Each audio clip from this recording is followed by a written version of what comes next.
Assalamualaikum warahmatullahi wabarakatuh. Alhamdulillahi rabbil alamin. Wassalatu wassalamu ala sayyidina wa nabiyyina wa habibina Muhammadin wa ala alihi wa ashabihi ajma'in. Rabbi shrah li sadri wa yassir li amri wahlul 'uqdatam min lisani yafqahu qawli. Allahumma iftah alaina futuhal 'arifin warzuqna fahman nabiyyin wa ilhamal malaikatil muqarrabin ya hayyu ya qayyum ya rabb Musa wa Harun wa Nuh wa Ibrahim wa Muhammadin sallallahu alaihi wasallam. Akrimna bi jawdatil hifz wal fahmi warzuqna al hikmata wa thabata adh-dhihni wal aqli wal hilmi wal ilmi wan najahi fid dunya wal akhirah bihaqqi sayyidina Muhammadin sallallahu alaihi wasallam ya rabbal alamin. Amma ba'd. Alhamdulillah, bersyukur kita kehadrat Allah Subhanahu wa taala kerana dapat kita sama-sama pada tengah hari ini berada di dalam majlis ilmu mempelajari kitab Miftahul Jannah. Kita masih lagi membicarakan berkaitan tentang ibadat solat.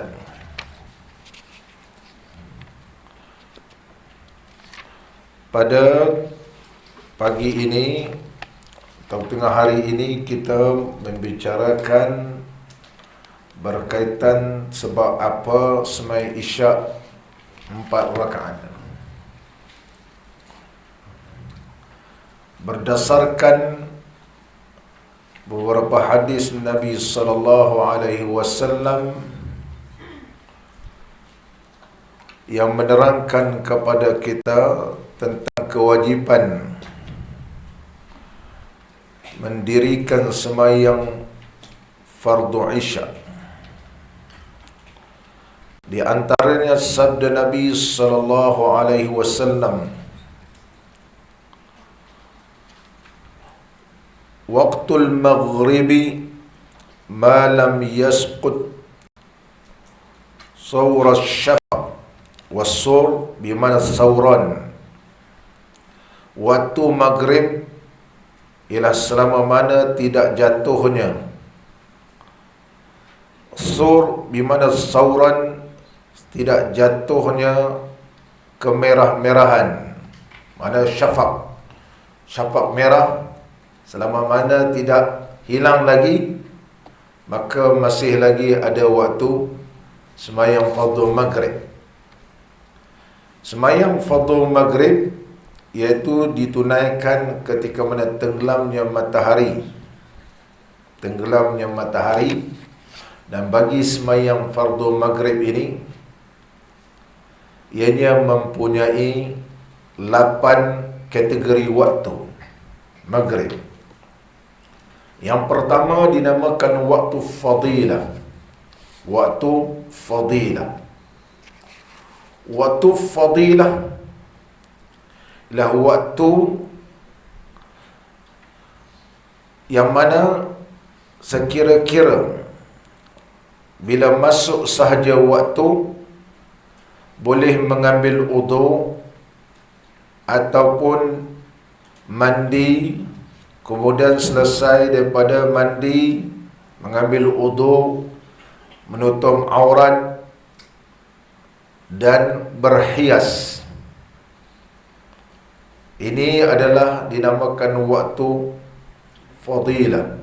Mana kita bila masuk waktu, kita pergi ambil wudu, kemudian kita pakai pakaian, dah tu kita kemas-kemaskan badan kita ni, pakaian kita ni dipakai dengan sesempurna, kemudian kita semayang dua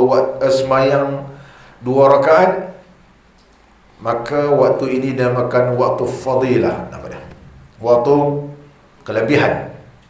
Sebagaimana Abdullah bin Abbas radhiyallahu anhuma telah bertanya kepada Nabi sallallahu alaihi wasallam, ayyul amali ahabbu ila Allah? Apakah dia amalan yang terlebih dicinta di sisi Allah Subhanahu wa taala?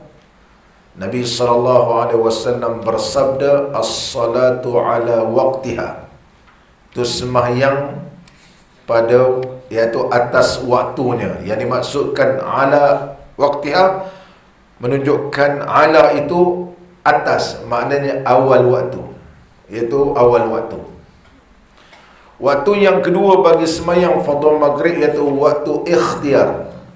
Waktu ikhtiar bermula dari waktu fadilah sehinggalah berakhirnya. Bila waktu fadilah ni, bila masuk saja waktu maghrib ni bila masuk, berkekalanlah ia. Berkekalan, ini waktu ikhtiar. Berkekalan kita sembahyang, katakan sembahyang maghrib masuk 7 berapa? 7:05 minit. 7:05 minit, 10 minit yang pertama tu dinamakan waktu fadilah. Melebihi sikit tu namanya waktu ikhtiar. Waktu ikhtiar. Kemudian yang ketiga bagi sembahyang maghrib ialah waktul jawaz, waktu harus. Harus sembahyang sehingga sebelum sampai waktu yang makruh. Waktu makruh. Dan yang ketiga, waktu harus serta makruh, iaitu waktu yang hampir-hampir hilangnya mega merah, hampir-hampir nak masuk waktu haram. Waktu haram lagi, contohnya lagi 5 minit ataupun lagi waktu kritikal ketika itu, hampir-hampir dah nak masuk waktu isyak, ini namanya waktu haram. Waktu haram. Dia tak sangka waktu isyak sekarang ni cepat. Dia pun semayang 8-10 minit. Pergi ambil uduk, Allahu Akbar, baru nak masuk rakaat pertama sudah azan waktu isyak. Waktu ni waktu haram. Dan yang ketiga, yang keenam, waktu uzur namanya. Maghrib ni ada 8 kategori. Waktu uzur iaitu waktu sembahyang maghrib ini dijamakkan pada waktu isyak. Namanya waktu uzur. Mana diberikan keuzuran, sembahyang ini dijamakkan sebagai jamak takhir, maka nama dia waktu uzur. Waktu darurah, nama dia waktu darurah. Waktu darurah, iaitu waktu yang betul-betul kritikal sangat. Darurat betul. Apa dia darurat? Allahu Akbar, habis dia takbiratul ihram, Allahu Akbar, masuk waktu isyak. Waktu darurah namanya. Itu waktu darurah. Kemudian waktu dinamakan waktu idrak. Waktu yang mendapati. Mana waktu idrak. Contohnya, seorang perempuan berhenti darah haidnya pada pukul, katakan pada pukul 7.45. Dia boleh pergi mandi. Dia mandi dengan segera, dan dia dapat lagi 15 minit mendirikan sembahyang fardu maghrib, maka nama waktu ini waktu idrak. Ataupun dia ni sempat lagi 10 minit, waktu idrak. Ataupun sempat lagi 5 minit, waktu idrak. Waktu idrak. Ini namanya waktu idrak dan dikiaskan dengan waktu-waktu yang lain. Contohnya bagi sembahyang fardu zuhur, ianya ada 7 kategori. Waktu fadilah, waktu ikhtiar, waktu harus tanpa makruh, dan waktu haram, waktu darurah, waktu uzur, dan waktu idrak. Bagi sembahyang fardu asar, ianya ada 8. Waktu fadilah, waktu ikhtiar, waktu harus tanpa makruh, waktu harus berserta makruh, waktu haram, waktu uzur, waktu darurah, dan waktu idrak. Adapun sembahyang fardu maghrib, waktu fadilah, waktu ikhtiar, waktu harus tanpa makruh, dan waktu harus berserta makruh, waktu haram, waktu uzur, waktu darurah, waktu idrak. Kemudian masuk waktu isyak. Bagi sembahyang fardu isyak, ianya ada 8 juga, iaitu waktu fadilah. Waktu fadilah. Yang kedua, waktu ikhtiar. Waktu ikhtiar sampai bila? Yang tabdu ila sulusil lail, berpanjangan sehingga 1/3 malam. 1/3 malam, ini waktu pilihan, ikhtiar. Tapi tak dapat waktu fadilah.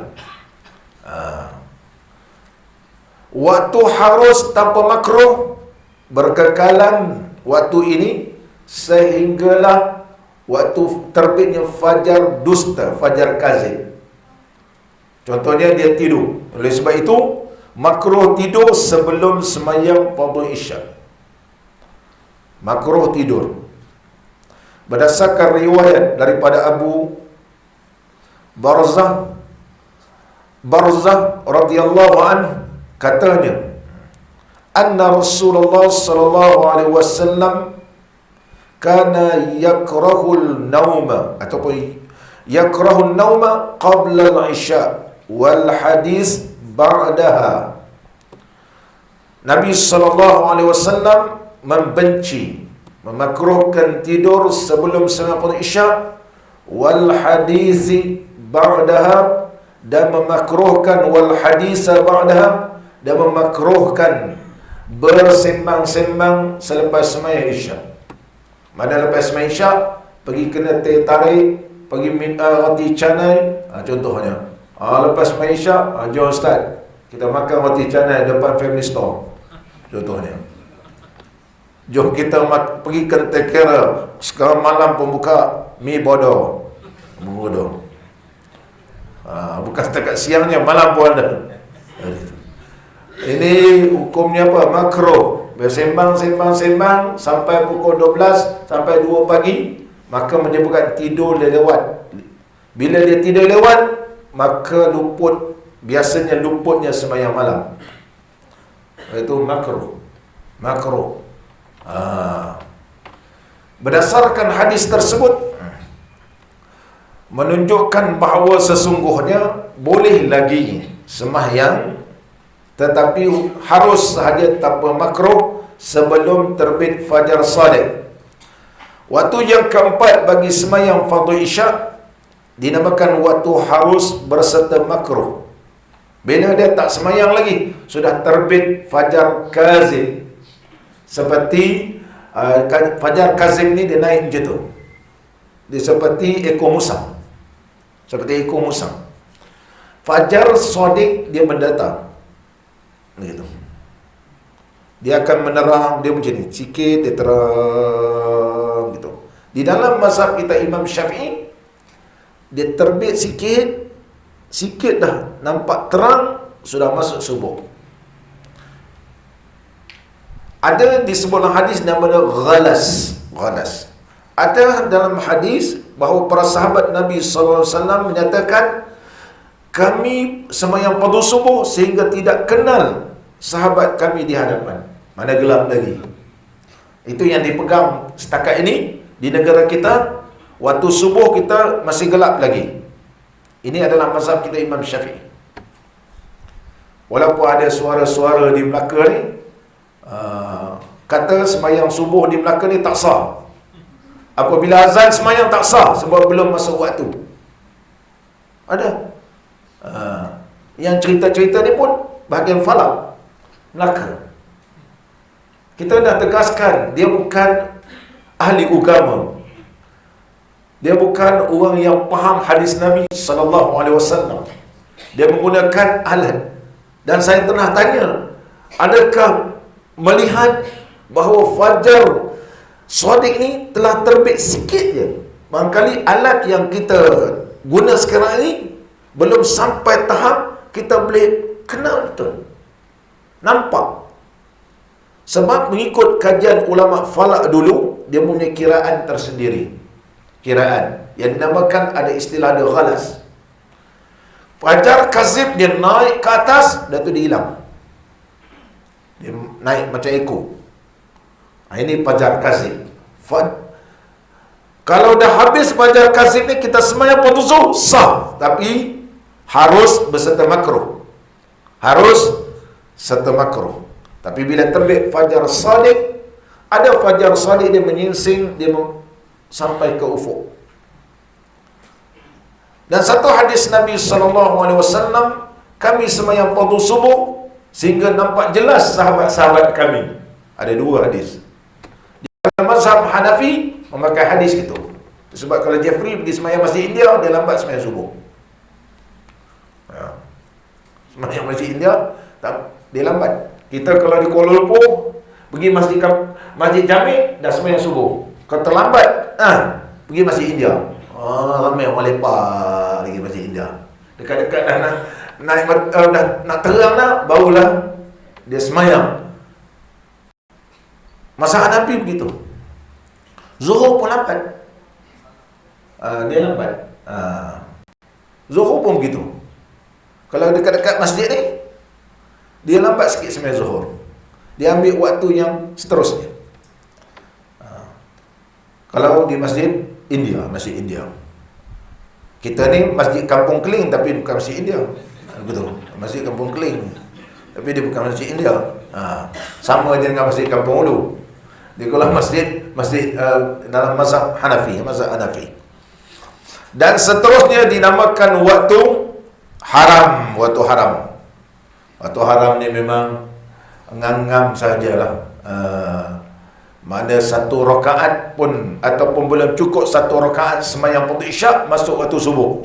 Waktu ni waktu haram. Sah ya sah, tapi dia berada waktu haram.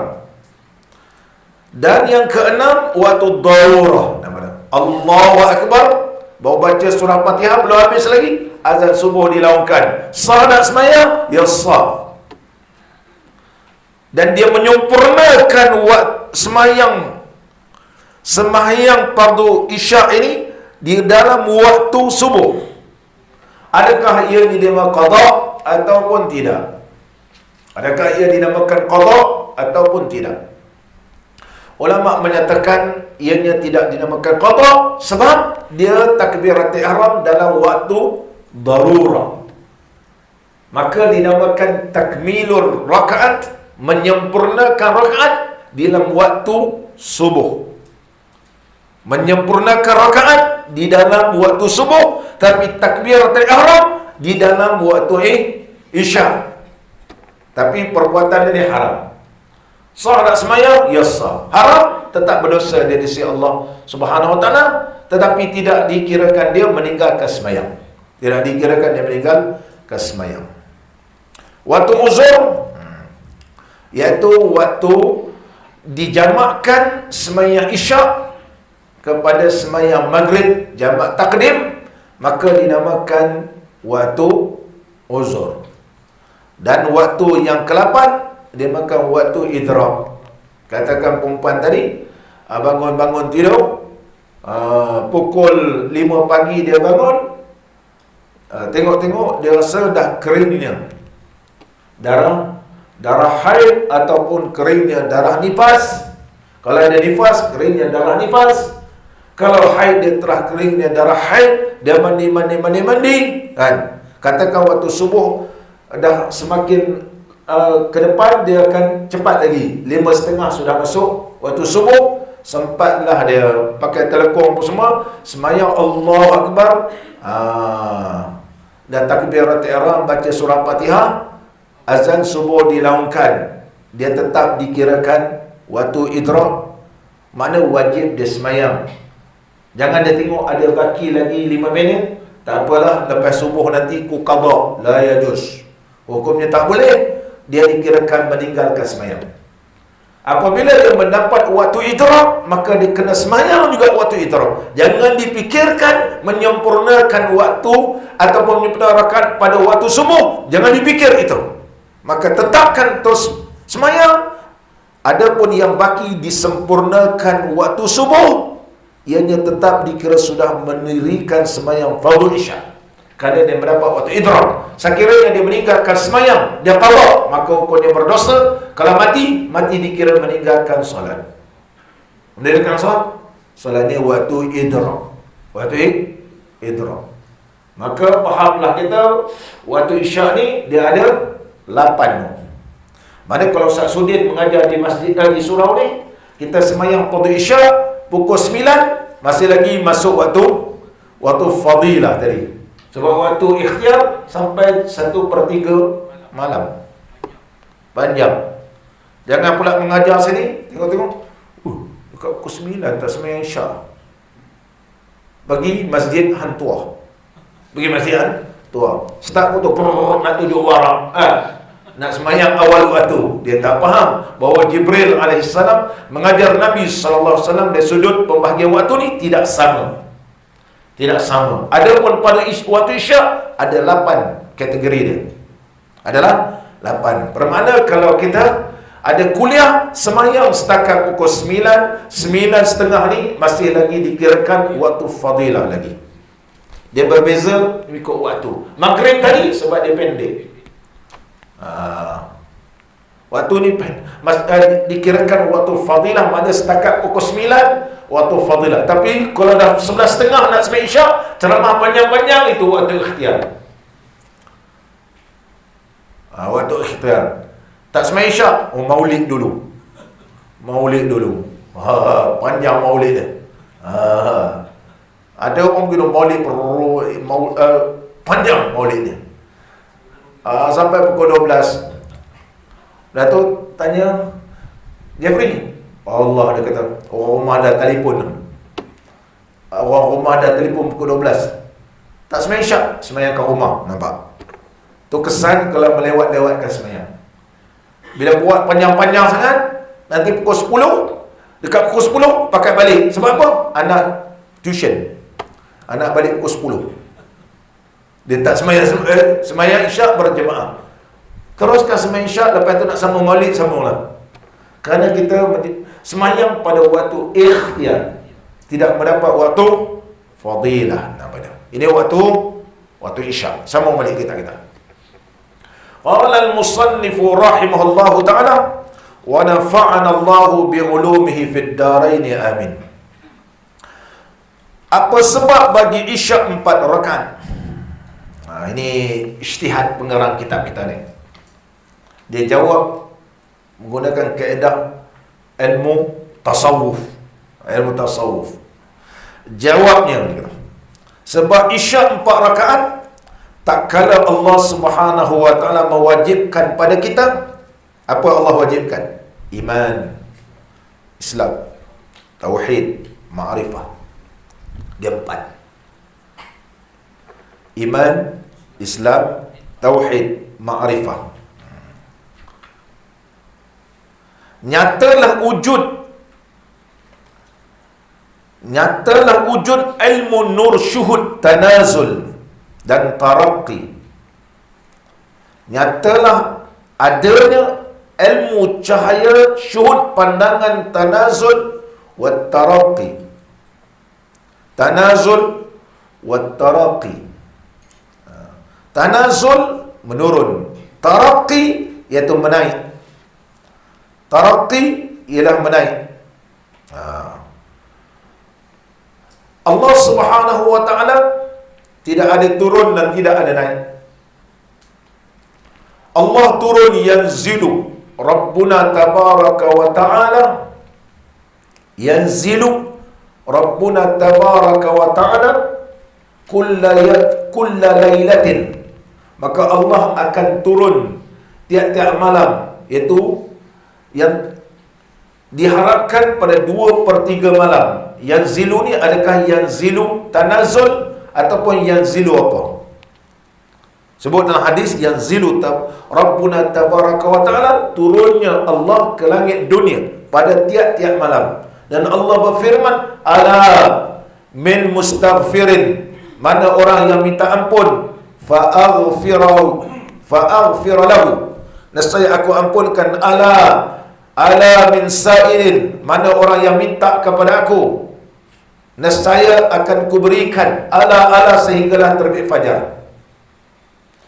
Yanzilu di situ memberi maksud yanzilu rahmah, turunnya rahmat Allah, turunnya mustajab doa, turunnya keampunan Allah, turunnya limpahan rahmat Allah. Bukan mana Allah itu turun.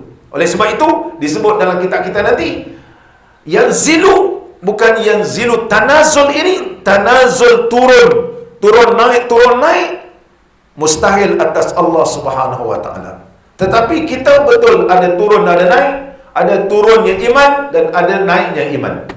Iman kita iaitu yazid wa yanqus, bertambah dan berkurang. Naik yartaqi wa yanzil, naik dan menurun. Oleh sebab itu nur syuhud tanazul, cahaya pandangan syuhud ni ialah pandangan mata hati, tanazul ataupun dia menaik iaitu taraqi. Artinya mengetahui, pengenal wujud yang wajib, iaitu makrifah, mengenal Allah itu wajibul wujud. Sebab apa sebut wajib? Sebab mustahil Allah itu tiada. Bila mustahil Allah itu tiada, jawapannya wajib Allah itu ada. Mustahil Allah tiada, sebab adanya kita petanda adanya Allah. Kalau Allah tiada, macam mana boleh adanya kita? Siapa yang jadikan mata, siapa jadikan telinga, siapa jadikan mulut? Itu menunjukkan bahawa ada zat yang menjadikan kita, Allah. Dan kita ni akan binasa. Yang kekal adalah Allah. Oleh sebab itu mustahil Allah itu tiada. Jawapannya wajib Allah itu ada. Oleh sebab itu dinamakan wajibul wujud. Wajibul wujud. Dan kita dapat mengenal nur syuhud kita ini sama tanazul wa taraqi, menurun ataupun taraqi naik, iaitu dengan Islam, dengan iman, dengan Islam, dengan tauhid dan makrifah, maka kita mengenal wujud yang zati, itu Allah. Itu wajibul wujud. Adapun wujud kita ni jaiz, harus kita ada, harus kita tiada, harus kita ada dan harus kita tiada. Sebab kita ini adalah mungkin. Disebut dalam ilmu tauhid mungkinat. Nama pemungkinat, mungkin ada, mungkin tiada, mungkin sihat, mungkin sakit, mungkin dia muda dan mungkin dia tua. Dia mungkin, dia bukan wajib dia muda selama-lama. Dia muda ini mungkin, lama-lama dia tua. Nampak? Mungkin tua tu selama-lama tua, dah mungkin dia mati. Sebab hidup itu adalah mungkin, mati itu juga mungkin. Maka dengan iman, Islam, tauhid, makrifah, mengenal mana yang wajibul wujud, mana jaizul wujud. Kita ni jaizul wujud, harus sahaja. Bila terpandang sahaja malam, maka mengingatkan kepada kita harus malam dan harusnya siang. Sebab dia benda mungkin. Benda mungkin. Telah dihuraikan sebelum ni, sembahyang fardu zuhur menunjukkan bahawa zahirnya kebenaran, tergelincirnya matahari dinamakan zawal. Zawal bahasa Arab ialah hilang.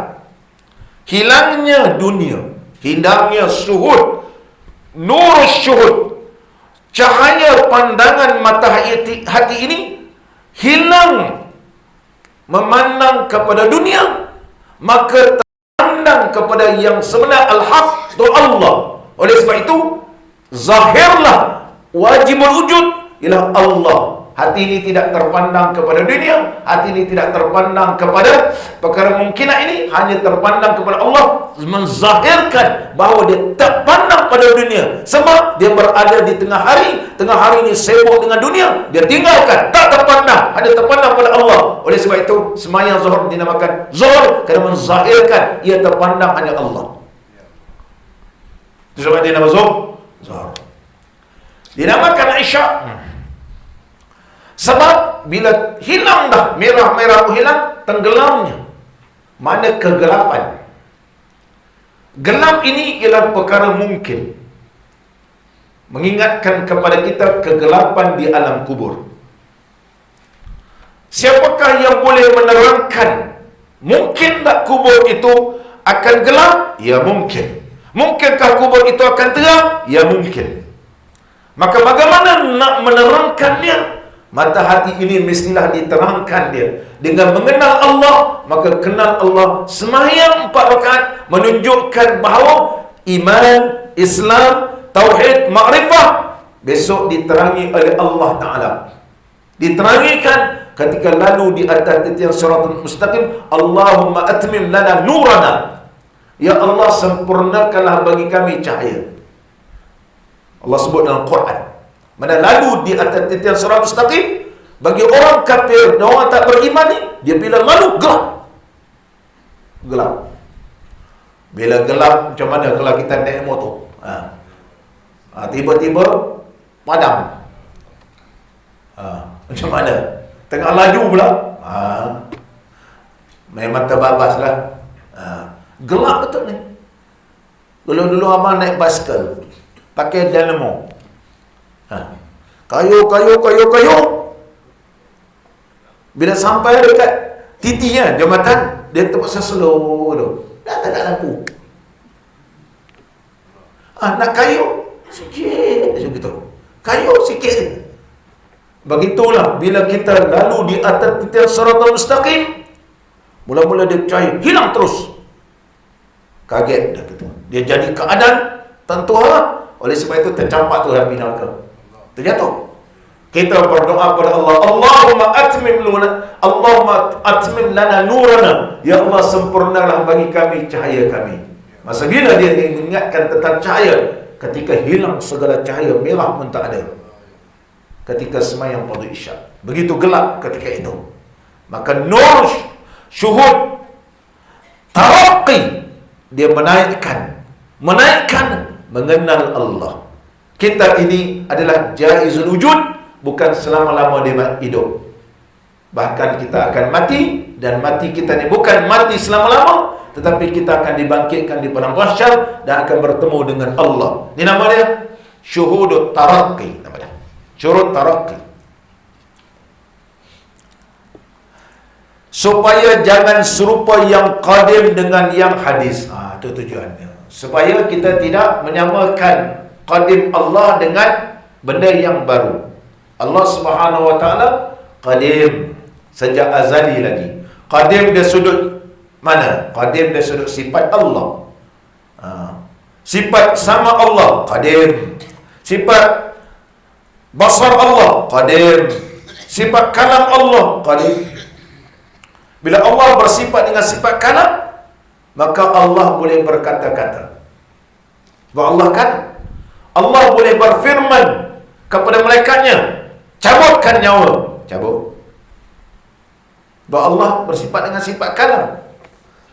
Kalau kita mengaji kitab Misbahul Munir, dia terjemah perkata. Ada kalam ismi, ada kalam masdari, ada kalam lafzi, ada kalam nafsani, macam-macam nama pembahasan dalam ilmu tauhid. Pada kesimpulannya, kalamun nafsil qadim, iaitu kalamul ismi. Kalam bermakna mutakallim. Contoh faslun bermakna fasil, Mana diri Allah itu ialah perkata atau berkata. Kita kata diri Allah tu yang boleh berkata. Bermakna Allah boleh kata apa-apa. Allah boleh kata apa-apa. Allah boleh arahkan. Katakan, hai malaikatku, hai malaikatku, bersaksilah sekalian kamu, sesungguhnya telah ku ampunkan dosa bagi hamba-Ku ini. Nampak adik? Banyak dalam hadis Nabi SAW, ya malaikati asyhidu, bersaksilah sesungguhnya aku telah ampunkan dosa hamba-Ku. Boleh tak Allah kata begitu? Ya, sebab Allah al-kalam, bersifat dengan kalam. Kalam Allah qadim. Kalam kita hadis. Kalam kita boleh bercakap, tengah tidur kita tak boleh bercakap. Cakap pun mengigau. Begitu. Sebab kalam kita kalam hadis. Ada kalam. Bila dah tua-tua kita nak cakap pun sebutan pun tak apa pasih dah. Bila dah tua-tua dia jadi macam payah nak menyebut. Macam lepas tak lepas dia. Lagi tua lagi begitu. Lidah kita dah mula tidak sama seperti lidah di waktu muda. Sebab kita bila bercakap ni kalam kita kalam hadis. Lama-lama tak boleh faham kecuali orang yang terdekat. Lama-lama orang dekat pun tak boleh faham. Tak faham. Kalam kita kalam hadis. Tapi kalam Allah tidak seperti kalam manusia, iaitu kalam Allah kalam qadim. Bila-bila pun Allah boleh berkata, kata Allah iaitu berikan pahala kepadanya, tuliskan pahala, tuliskan dosa. Allahu Akbar. Kalam. Oleh sebab itu Allah bersifat dengan sifat kalamu. Kaunuhu mutakalliman, keadaan sentiasa berkata-kata. Semua perkataan Allah adalah jelas. Bagaimana kalam Allah? Laisa kamitslihi syai'. Laisa kamitslihi syai'. Maka ini jawapannya. Dijadikan Allah Ta'ala pada waktu Isyak 4 rakaat. Sebab apa tu? Kerana pada waktu Isyak itu tempat mengenal Tuhan. Mengenal Tuhan. Oleh sebab itu Sayyidina Abu Darda radhiyallahu an, dia menyebut uhibbu qiyamal laili. Aku cukup suka semayang malam ni, dia kata. Ishtiyaqan li rabbi. Kerana terlampau rindunya kepada Tuhanku. Maknanya di waktu malam bila dia tahajud, maka dia lebih rindu dia kepada Allah. Dia lebih kenal kepada Allah. Sebab dia kenal Allah Subhanahu wa taala. Waktu itu Allah turunkan rahmat, Allah turunkan maghfirah, Allah turunkan segala-galanya yang dijanjikan oleh Allah menurut hadis yang sahih, hadis qudsi. Maka dia kenal Allah. Kenapa bangun di waktu malam?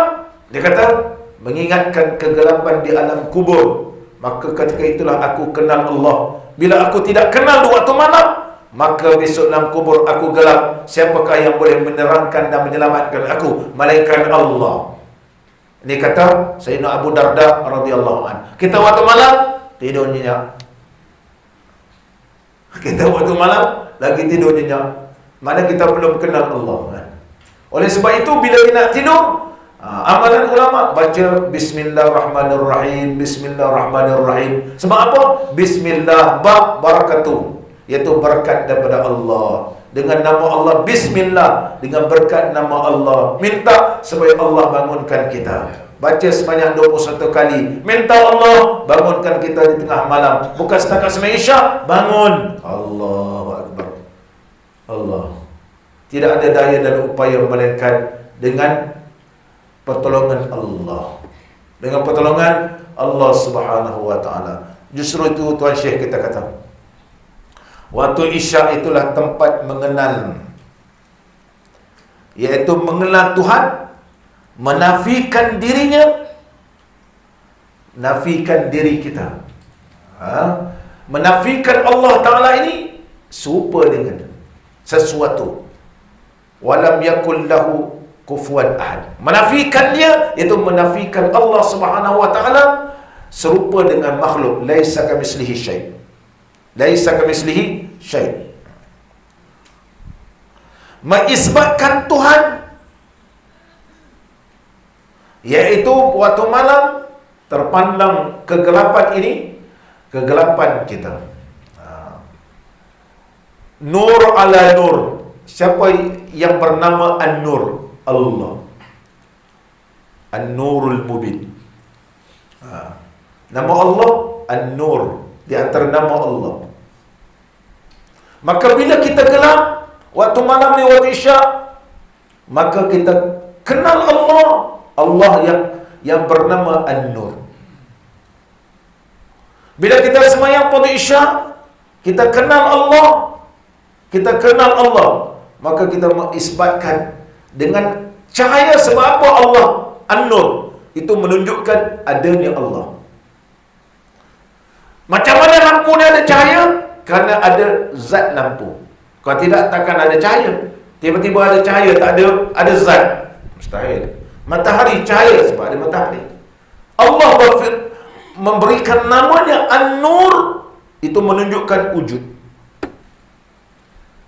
Jadi bila gelap, terpandang, siang tadi cahaya, ini gelap. Kita mengharapkan supaya ada cahaya. Cahaya apa? Cahaya yang memberikan petunjuk, cahaya yang mengeluarkan kita daripada kegelapan, kepada cahaya yang sebenar. Yukhrijuhum minaz zulumati ila nur, yang mengeluarkan daripada kegelapan kepada cahaya. Maka kita kenallah yang bercahaya ini tidak akan ada cahaya melainkan ada zat. Itulah zat Allah. Itu Tuan Syekh menyebut mengisbatkan Tuhan. Bila kita dah isbatkan, isbat ni termasuk rukun syahadah, mengisbatkan. Iqrar, mengisbatkan. Di sana tempat menilik rasa Tuhan kepada yang beroleh hidayah Allah Ta'ala. Waktu isyak ni lah waktu tempat menilik rahmat Allah. Mana ketika tu Allah menilik dengan rahmatnya, Allah menilik dengan keampunannya, Allah menilik dengan limpahan kelebihannya, Allah menilik dengan keredaannya. Waktu mana? Waktu isyak. Oleh sebab itu, orang munafik dia berat nak sembahyang pada isyak. Sebab dia tidak mau mendapat tilikan rahmat Allah. Allah pun tak nak bagi dia. Mereka yang tidak mau mendapatkan rahmat Allah, maka Allah juga tidak mau mendapatkan dia. Barang siapa yang nak berkehendak apa yang dikehendaki oleh Allah, maka Allah berkehendak pada dia. Sebab Allah bersifat dengan iradah, berkehendak. Jadi bila kita beriman Allah bersifat dengan iradah, berkehendak, maka kita akan melakukan perkara yang dikehendaki oleh Allah. Itu belajar ilmu tauhid. Bukan belajar ilmu hakikat. Belajar hakikat dia tak tahu. Kalau dia nak sesat, siapa yang sesatkan dia? Tuhan sesat. Tuhan yang sesatkan. Nak salah macam mana? Allah yang sesatkan. Kamu yang sesat. Kamu mencari sesat, kamu berkehendak nak sesat, maka Allah kehendaklah kamu sesat. Tetapi kalau kamu berkehendak mencari hidayah, maka Allah berkehendak kamu dapat hidayah. Imma syakiran wa imma kafura. Inna hadainahu as-sabila imma syakiran wa imma kafura. Sebab apa Allah beritahu telah kami berikan petunjuk kepada mereka itu dua jalan. Maknanya tunjuk. Kalau kamu berkehendak jalan kufur, maka Allah juga nak supaya kamu kufur. Sebab kamu mencari iradah Allah. Nampak? Bila kita belajar Allah bersifat dengan sifat iradah berkehendak, ulama tauhid kata, berusahalah kamu mencari iradah yang diradai oleh Allah, yang dikehendaki oleh Allah. Apa dia? Allah nak supaya kamu tunduk dan sujud kepadanya. Allah berkehendak supaya kamu jangan buat maksiat. Allah berkehendak supaya kamu taat kepadanya. Allah. Maka orang yang mengaji ilmu tauhid, beriman Allah bersifat iradah, dia sentiasa pastikan segala pergerakan dia, adakah ini dikehendaki oleh Allah ataupun tidak. Ini Allah tidak kehendaki. Sebab Allah sebut dalam Quran, inilah perbuatan orang kafir. Allah kehendak, ini hukum Islam, dan aku nak sebenarnya hukum Islam ini dilaksanakan kerana itu kehendak Allah. Bila kita contohnya menafikan kerana Allah, maka kita menafikan Allah bersifat dengan sifat iradah.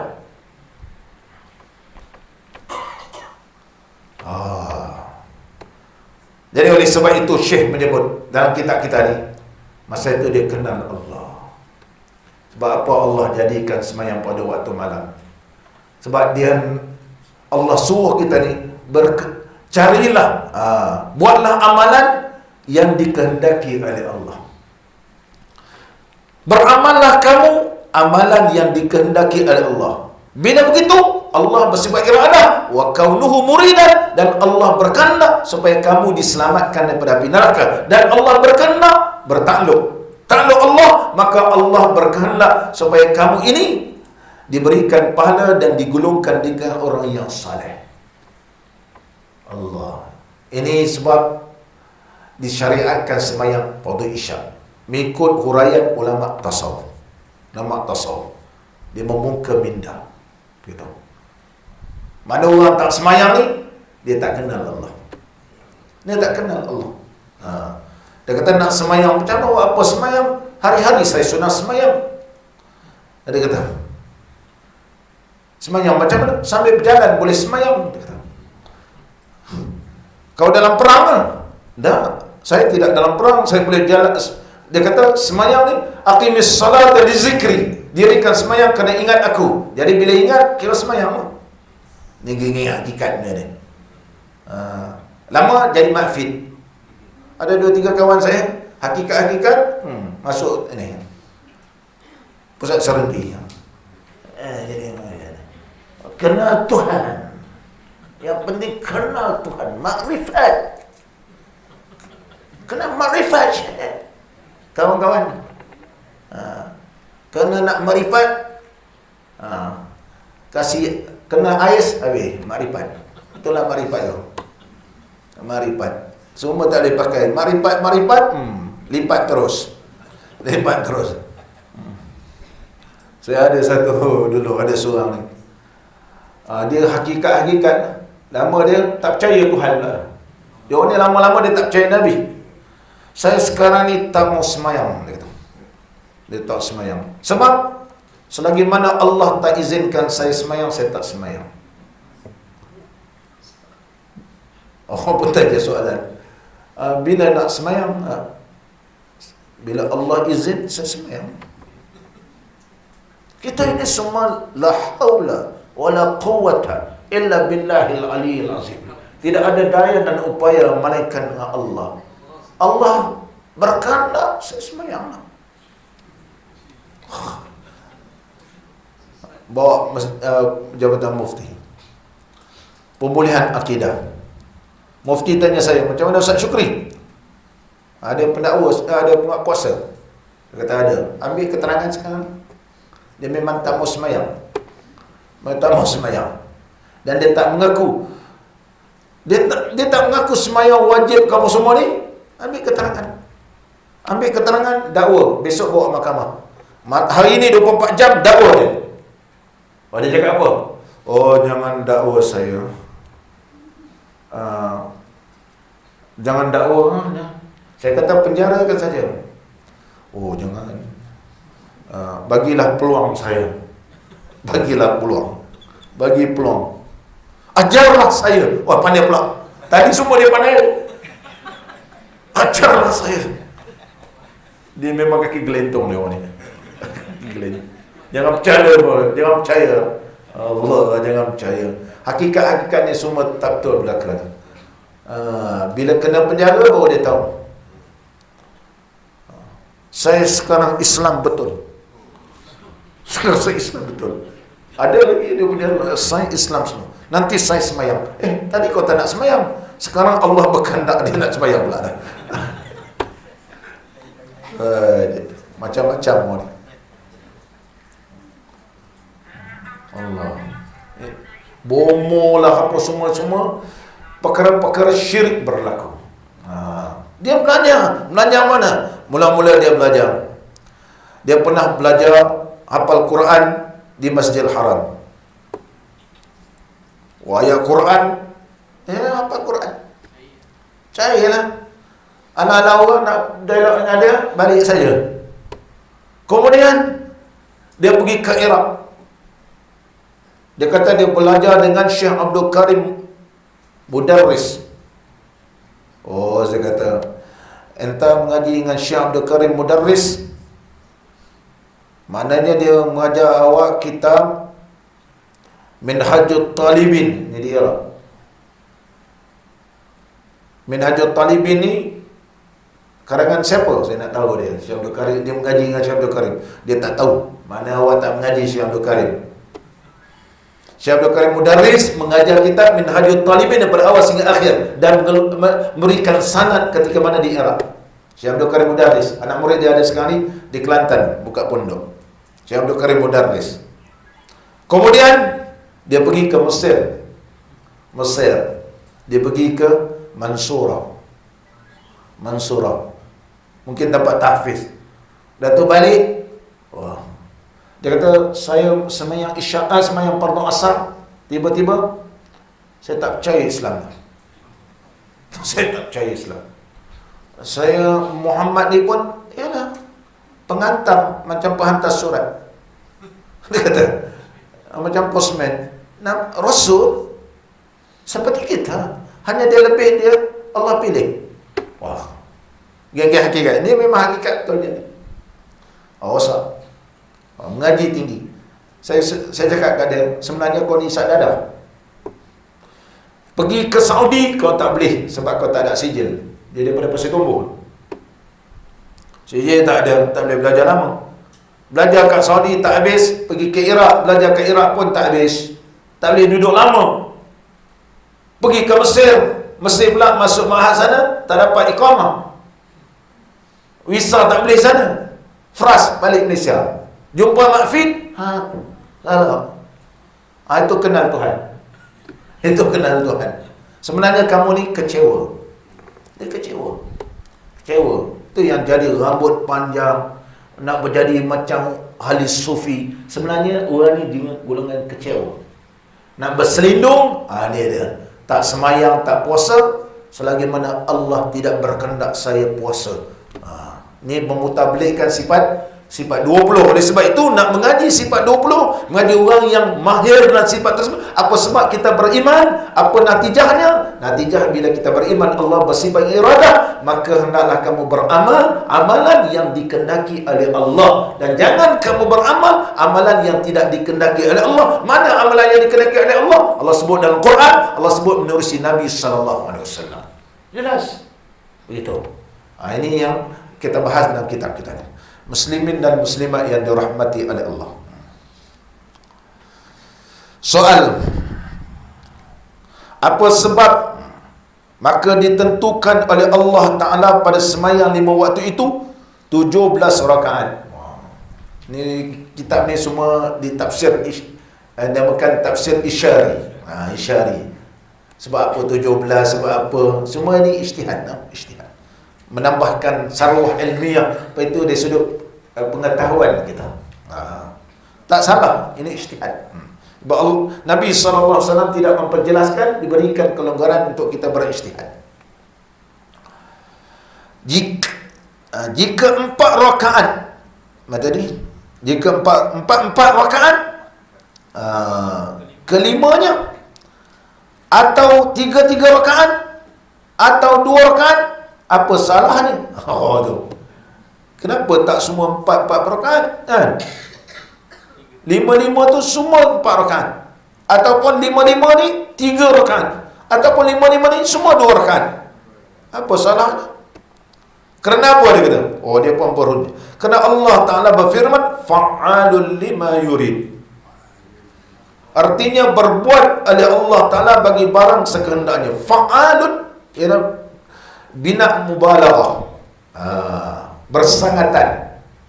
Fa'ala yaf'alu, mana fa'ilun, pelaku. Fa'al atas timbangan fa'alun, maknanya melakukan sungguh-sungguh, begitu. Fa'al mana berbuat-buat sungguh Allah Ta'ala. Li, bagi. Ma, sesuatu. Yurid, sekehendaknya. Ini menunjukkan Allah bersifat dengan iradah. Ta'alluqnya iaitu yurid tanjiz. Lulus sekarang ni Allah berkehendak. Ya, Allah berkehendak. Jadilah dia. Kun fayakun. Jawab. Sebab apa ada 4, sebab apa ada 3, sebab apa ada 2? Kenapa tak 4-4 semua? Kenapa tak 3-3 semua? Kenapa tak 2 semua? Jawab. Adapun faedah hukum Allah Ta'ala menjadikan rakaat pada sembahyang 5 waktu 17 rakaat, kerana bahawasanya zuhur dan asar, kalau kita campurkan 4-4 jadi berapa? 8 rakaat. Jadi 8. Okey, 8. Kerana Allah, dia kata, sebab Allah jadikan pintu syurga ni ada 8. Sebagaimana bila kita ambil uduk kan, berdasarkan hadis Nabi SAW, man asbaghal wudu'a, barang siapa yang meratakan uduk, mana menyempurnakan uduk. Man asbagha man atamma, barang siapa yang menyempurnakan uduk, menyempurnakan macam mana? Sunat-sunat pun dia buat. Mana berkumur-kumur, masuk air dalam hidung, basuh tangan 3 kali, apa semua ni, menghadap kiblat, itu man asbagha. Summa yusalli raka'ataini, kemudian dia sembahyang 2 rakaat. Yuqbilu biqalbihi, iaitu betul-betul hatinya menghadap Allah Ta'ala, bukan kerana yang lain. Falyadkhulil jannata samaniyatan min ayyi babin sya'a, dia boleh masuk pintu syurga yang 8 mana-mana yang dia kehendaki. Mana menunjukkan bahawa hadis tersebut pintu syurga ni adalah 8. Tapi kalau untuk kita basuh muka, basuh tangan, sapu kepala, sapu telinga, basuh kaki, tak termasuklah hadis Nabi SAW man asbagha. Nabi SAW tidak bersabda man tawadda'a, tapi man asbaghal wudu'a, mana orang yang menyempurna sungguh sekali dengan sunatnya, baru layak dia nak masuk syurga mana-mana pintu yang dia ada. Berdasarkan hadis itu, pintu syurga ada 8. Jadi sembahyang fardu isya, sembahyang zuhur dan asar 4-4 jadi 8. Lianna babal jannati samaniyatun, dia punya hujah. Kerana pintu syurga itu 8 pintu. Barang siapa sembahyang akan sembahyang zuhur dan asar tadi, akan 8 rakaat, mana zuhur dan asar, nescaya terbukalah baginya pintu syurga yang 8 itu. Sebab telah kita tutupkan api neraka. Di antaranya, bila tutup api neraka, terbukalah pintu syurga. Kerana sembahyang sunat sebelum zuhur, ianya adalah memadamkan api neraka. Memadamkan api neraka. Itu kelebihan sembahyang sunat sebelum zuhur. Besar kelebihan sembahyang sunat sebelum zuhur. Sesungguhnya Nabi SAW bersabda, innan nara su'irat, sesungguhnya api neraka sekarang ini menyala-nyala. Sama ada betul ataupun simbolik. Bila matahari tengah tegak, oleh sebab itu tak boleh sembahyang. Waktu itu haram kerana api neraka menyala-nyala ketika itu. Maka padamkanlah api neraka dengan sembahyang 2 rakaat sebelum zuhur. Sembahyang 2 rakaat sebelum zuhur. Mana sembahyang 2 rakaat sebelum zuhur ini, Allah haramkan seseorang itu daripada api neraka. Apatah lagi kalau melakukan sebanyak 4 rakaat. 4 rakaat berdasarkan hadis riwayat Ummi Habibah radhiyallahu anha, katanya adalah Nabi SAW telah bersabda, man hafaza ala 4 rakaatin qabla zuhri, barang siapa yang memelihara sembahyang 4 rakaat sebelum sembahyang fardu zuhur, wa 4 ba'daha, dan 4 rakaat selepas sembahyang fardu zuhur, haramahullahu ta'ala 'alan nar, Allah haramkan jasadnya daripada api neraka. Hadis riwayat Imam Tirmizi. Mana kalau tersenam api neraka ni, masuk syurga. Masuk syurga. Begitu juga 4 rakaat sebelum asar. Sebelum asar. Diriwayatkan daripada Abdullah bin Umar radhiyallahu anhuma, daripada Nabi sallallahu alaihi wasallam, Nabi sallallahu alaihi wasallam bersabda, rahimallahu imra'an shalla qabla al-'asr arba'an. Allah merahmati seseorang hambanya sembahyang sebelum asar 4 rakaat. Mana kalau dapat rahmat Allah, selamat api neraka. Selamat api neraka. Tu baru sembahyang sunat, belum lagi sembahyang fardu. Justru itu sembahyang sunat 4 rakaat sebelum zuhur, 4 rakaat selepas zuhur, Nabi sallallahu alaihi wasallam janjikan Allah haramkan orang yang sembahyang ni dijilat oleh api neraka. Alan nar, atas api neraka, dekat api pun takkan boleh, apatah lagi masuk dalam api neraka. Nabi sallallahu alaihi wasallam menggunakan kalimah alan nar, atas pun tak boleh, tepi pun takkan boleh. Mana betul-betul terselamat, selamat dia masuk syurga apabila dia kenal Allah. Begitu juga sembahyang asar. Dan seterusnya lagi kita.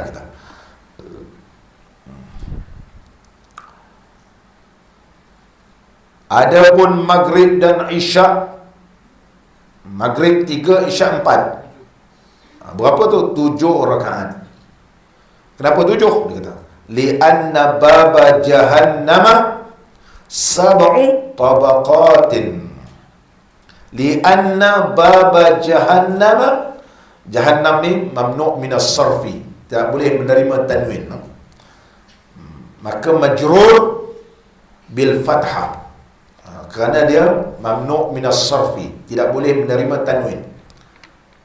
Dia ada 9 yang disebut dalam syair ilmu nahwu ni, ijma' wazin adilan anis bima'rifatin raqib wazin ujmatan fal wasfu qad kamula. Ijma' itu jamak muntaha jumu', masajidu, tak boleh baca masajidun, masajidu. Ijma' wazin atas wazan fi'il, ahmadu, ahmad, an ahmada, sebab atas timbangan fi'il ada. Ahmadu, tak boleh baca ahmadun. Rawahu ahmadu, tak boleh rawahu ahmadun. Ijma' wazin adilan udul. Ramai sangat orang yang bernama Amir, maka orang ni nama dia Umar. Tak boleh baca Umarun, tapi Umaru. Kecuali nasyid boleh. Tu tengok nasyid, Maulaya salli wa sallim daiman abada wa Umarun. Kemudian wa Utsmanun wa Ali. Utsmanun tak boleh, wa Utsmanu atau wazan fi'il. Fa'lanu, dia tak boleh menerima tanwin. Menasyid tak ikut. Orang nasyid ni dia tak ikut. Ijma' wazin adilan, Amir jadi Umar, an Umar qala Umar al-khalifatu sani ba'da wafati Rasulullah sallallahu alaihi wasallam, Umar bin Khattab. Umaru anis bima'rifatin, anis muannas, Fatimatu, tak boleh baca Fatimatun. Aisyatu, tak boleh baca Aisyatun. An Aisyata, tak boleh baca an Aisyati. An Fatimati, tak boleh an Fatimata. Ini dalam ilmu nahwu, dalam ilmu nahwu. Ijma' wazin adilan anis bima'rifatin raqib wazin ujmatan. Raqib tarkib masjid, hadara maut. Asalnya hadara campak maut, hadaral maut, ila hadaral mauta, tak boleh baca ila hadaral mauti. Kuala Lumpur, Kuala campak lumpur, ini dinamakan murakkab masjid, nama dia. Tarkib ni murakkab dia. Asalnya Kuala campur Lumpur, Kuala Lumpur. ila Kuala Lumpur ra. Tadi Kuala Lumpur ri. Ila Makkah. Ini kemudian ajam. Nama ajam Ibrahim. Ibrahim tak boleh ala Ibrahimi, ala Ibrahima. Ini ada 9 kaedah kita nak kenal bacaan. Sambung balik kita kata. Jahannam ia adalah bukan Jahannam mamnu' min as-sarfi. Li'anna baba jahannama sab'u tabaqatin. Sab'u khabar pada anna. Kerana bahawasanya neraka Jahannam itu 7 pangkatnya, 7 tingkatan neraka. Jadi bila kita semayang tu, wa man sallaha ughliqat, ditutupkan sab'a tabaqatin, ditutup sab'u tabaqati jahannam. Artinya barang siapa menyembahyang ia akan 7 rakaat itu, maghrib dengan isyak, maka tertutuplah pintu, ay ughliqat, tertutuplah. Digunakan kalimah aghlaqa yughliqu, tapi majhul. Ughliqat, ditutupkan atau tertutuplah pintu yang 7 pangkat neraka itu. Itu sebab semayang fardu maghrib dengan isyak ni jadi tu 7. Tinggal lagi mana? Subuh. Adapun subuh 2 rakaat. Kenapa subuh 2 rakaat? Kita li'anna al-yawma kana lahu al-lailu wan-naharu wa li'anna al-yawma makanu az-zunubi was-sawabi. Artinya kerana bahawasanya hari dan malam itu li'anna al-yawma hari. Al-yawma ni al-lam lil hudur. Pada hari ini. Hari ini bila sebut hari, kana lahu al-lailu wan-nahar. Bila sebut hari, ada siang dan ada malam. Kata. Hari itu ada siang dan malam itu. Dan hari itu li'anna al-yawma, kerana hari itu tempat dosa dan pahala. Maka zunubi was-sawab. Zunub jamak pada zambun, zambani, zunub. Zunub, dosa-dosa. Wa man sallaha, salla mana? Subuh tadi. Waqa'a ila thawabi, wa man tarakaha waqa'a ila zunubi. Artinya barang siapa semayangnya, semayang pada subuh ni, jatuhlah ia bagi pahala. Bila dia semayang dapat pahala. Dan barang siapa meninggalkan akan dia, meninggalkan semayang pada subuh, nescaya ia jatuh kepada dosa. Jadi dia berdosa. Jadi oleh sebab itu semayang subuh ni 2 rakaat. Bila dia berdosa waktu subuh, sebenarnya hari itu berdosa belakang. Awal-awal dah berdosa. Kalau nak paskat, nak cepat. Itu sebab sekarang ni diberilah waktu anjal, Melaka pun boleh dah. Jangan lebih pukul 9. Itu pun ada juga. Bagi pukul 9:01. Kalau Putrajaya tu sesuai lah pukul 9. Melaka pun pukul 9. Boleh pilih mana-mana. Boleh nak hantar anak ke sekolah, jangan lebih pukul 9. Mana pukul 9, balik pukul 6. Balik pukul 6. Waktu. Ini pembaharuan Pakatan Harapan. Pakatan Harapan. Itu rahmatan lil alamin. Rahmat. Bolehlah hantar anak semua kan. Tak kelang kabut. Ada staf saya dulu kelang kabut, langgar orang. Saya kata tak payahlah. Lambat saya lah. Kita bagi. Langgar. Sampai langgar orang, mati. Budak motor tu, dua-dua mati. Sebab dia lambat daripada Alur Gajah. Sekarang rahmat. Tak apa. Awak boleh sampai pukul 9. Boleh sampai pukul 9. Sama balik kita. Qala al-musannifu rahimahullah ta'ala. Tapi Ustaz Sudin tak boleh sebab cikgu. Cikgu tak pas. tetap sama. Rahmatnya kena 7. Rahmatnya 7. Qala al-musannif rahimallahu ta'ala wa nafa'ana Allahu bi'ulumihi fid darain amin. Dia kata, itu yang disebut dalam kitab kita ni. Itulah faedah hukum Allah Ta'ala menjadikan rakaat 17 pada sembahyang 5 waktu. Jadi dia, ini ijtihad dia kata. Penghujung dia, wallahu a'lam. Wallahu a'lamu. Hanya Allah sahaja yang lebih mengetahui, dia kata. Lebih mengetahui. Qala al-musannifu rahimallahu ta'ala.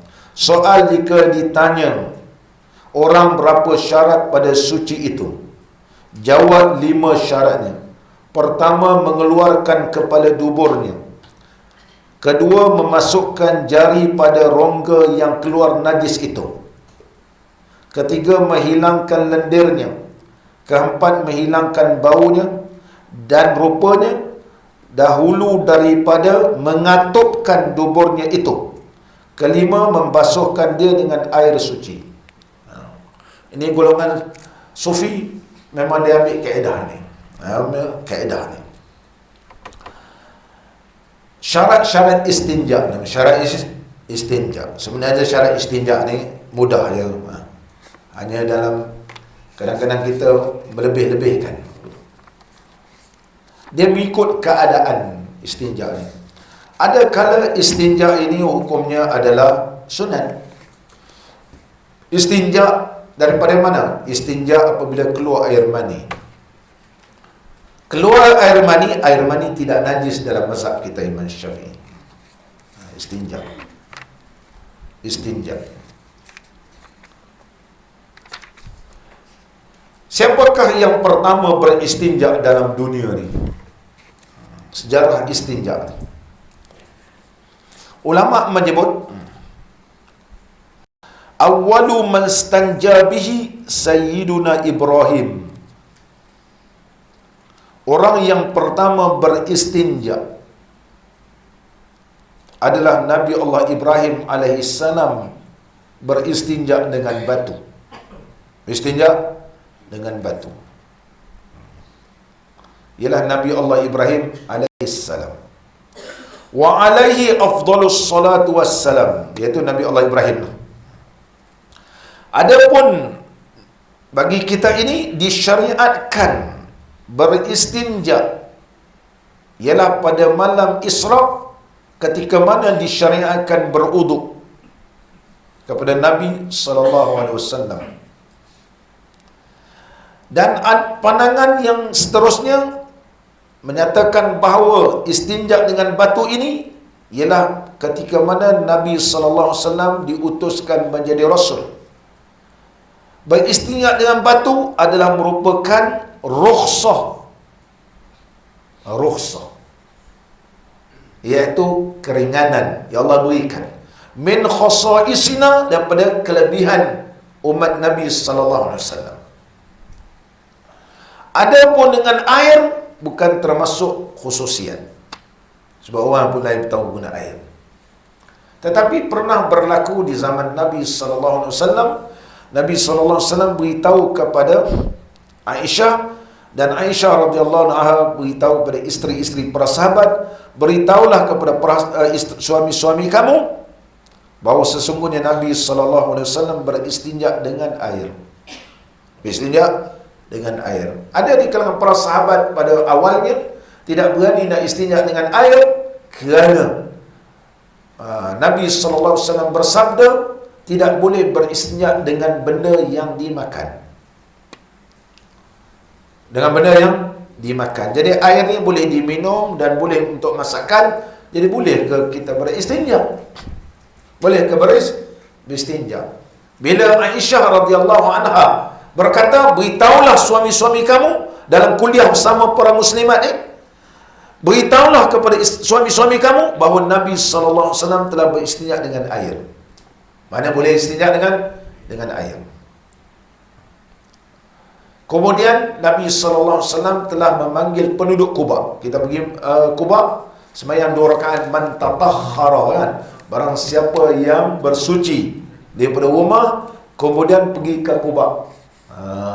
Semayang 2 rakaat di Masjid Quba, sepertilah pahala mengerjakan umrah.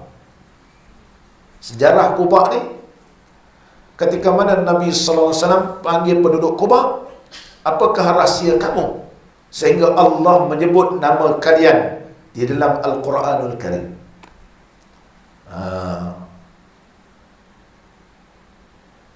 Maka penduduk Quba berkata, rahsia kami tak ada apa amalan lain melainkan kami beristinja dengan batu, summa nutbi'u al-ma'a, kemudian kami mengiringi dengan air. Maka Allah berfirman, rijalun fihi rijalun yuhibbu an yatatahharu, padanya pada Quba ini, iaitu beberapa pemuda penduduk Quba, yuhibbu, mereka itu suka, an yatatahharu, iaitu bersuci. Wallahu yuhibbul mutahhirin. Satu ayat lain, wallahu yuhibbul mutatahhirin. Allah suka kepada mutahhirin, orang yang suci. Apa rahsia kamu? Maka penduduk Quba kata, kami mula-mula beristinja menggunakan batu, kemudian kami iringi dengan air. Iringi air, mana dengan batu mengeluarkan air, menghilangkan air najis. Bila menggunakan air, menghilangkan kesan najis. Dia jadi suci. Jadi suci. Muslimin dan muslimat yang dirahmati oleh Allah. Wal istinja bil hajar khususiyatun ikhtassat biha hadhil ummah. Adapun menggunakan batu adalah khususiat ataupun pengkhususan keistimewaan umat Nabi sallallahu alaihi wasallam. Fala yunafi anna awwala man stanja bi Ibrahim alaihi salam. Tidaklah maknanya menafikan bahawa Nabi Allah Ibrahim lah yang pertama beristinja dengan batu. Inilah mazhab kita Imam Syafi'i. Ada kalanya beristinja ini hukumnya sunat, seperti beristinja apabila seseorang tu keluar air mani, tak ada diiringi dengan air mazi, air mani keluar, maka air mani tidak najis tetapi haram dimakan. Kalau kita beristinja selepas keluar air mani, hukumnya sunat. Hukumnya sunat. Begitu juga sunat beristinja min ghairil mulawis, sesuatu yang tidak mencemarkan kemaluan. Dubur atau dubur, seperti kadud, seperti ulat. Contoh cacing. Cacing keluar, cacing kawin keluar. Dan tak ada mencemarkan apa pun. Tak ada basah apa semua, keluar cacing tu. Budak-budak dulu banyak kan. Zaman-zaman dulu selalu perut buncit, cacing kawin. Kat sekolah pun bagi ubat. Minum sekarang, kata. Satu botol bubuk minum. Balik nanti habis keluar cacing kawin. Sebab dulu main-main tanah banyak. Budak sekarang ni jarang. Ada jual ubat tu. Cacing. Bila cacing tu keluar, masuk balik. Keluar, masuk balik. Betul ni. Ini hukum fiqh kan. Dia keluar, kadang mak ni tarik terus. Suruh dia sunat dia istinja. Kalau tak beristinja pun dia tidak mencemarkan. Sebab ada dud cacing.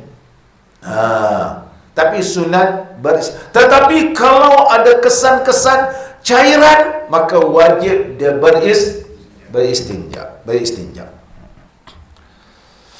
Wa taratan yakunu makruhan. Ada kalanya makruh beristinja. Masa bila? Kentut. Istinja daripada kentut makruh. Ke mana makcik? Pergi tandas.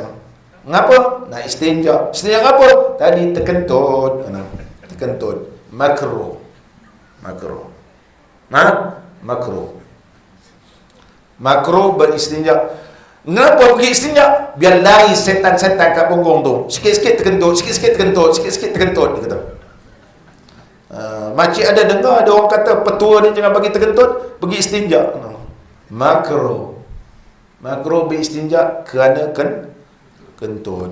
Panjang lagi nak bahas dia buat istinja kan. InsyaAllah kita sama akan datang, mudah-mudahan pertemuan kita ni diberkati dan diredai oleh Allah Subhanahu wa taala. Bismillahirrahmanirrahim.